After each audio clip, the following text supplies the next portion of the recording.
Hi, now I will present Biography, the most terrorist Anwar Nasser al-Awlaki. Full name Anwar Nasser al-Awlaki. Date of birth April 21, 1971. Birthplace Los Cruces, New Mexico, USA. Nationality American.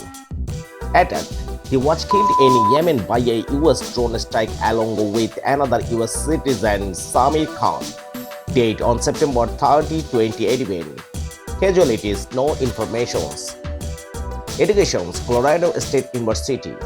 Work, briefly studied at San Diego State University and George Washington University. Qualifications, BS in Civil Engineering.